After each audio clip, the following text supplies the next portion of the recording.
نام من مصطفی دکتر مصطفی برپرس بخش بیوکیمیا فاکولته زانست و تکنولوژی لزانگاه روجاوا بخش که برده به وقت سر نام بخش بایوکیمستری همون جور دیم بایوکیمیا کیمیا حیوی از بخش د سال 2022-23 حتی مزرانده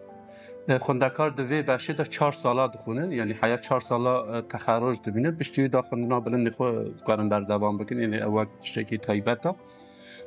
او باش مصر چند مجارن اساسی نوارو که متریال کوتی را تیگوتن زیراتی خود مجارن میکروبینن جرسیمات برا دلیجن مجارن وراسنه مجارن تکنولوژیان نوجان امها بکارتینن امهن تکنولوژیا بکارتینن براستی حیانها با که سوری داجی بکار نهانینن لی اما ورد پیکتینن تایبت اما ده تخرج خندکاران دا بکار بینن هر وها مجارن زانست فیزیولوژی انسان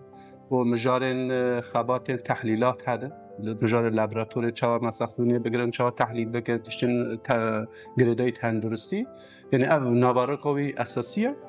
و او خندکار دمو که بخارجن بگه برسه که همو خندکارین بشه بیوکیمیا ببا براستی تخرج ما چه نبونه د فاکولته د ایسالیا در کردن سالا 4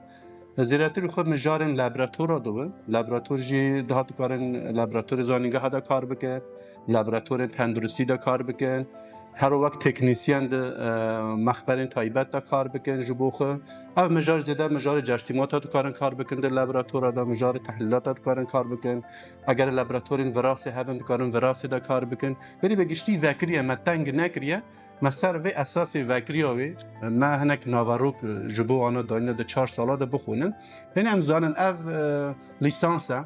هم نکارن بیشن او دو پی اچ دی آن دکترات شتی وسانی نه یعنی او آسته که 4 سالات خونن ده اجازه پشتیوی خوندکار دگاره چه بکه خوندن خونه بلند بردوام بکه ده پسپورین تایبت ده ده ماستر ده دکترا ده یعنی او جی امکان جمع هیه همنا حاضرتی لابراتوری وانج دکن امکان هیه دم پیش ده اما وانج جی بکار بین پیک بینن ده زانگاه روجاوا ده بن یعنی وان چارچوبه تو ما هات نسر زمان بگشتی هم کارن سر بشه بیکی نری بشت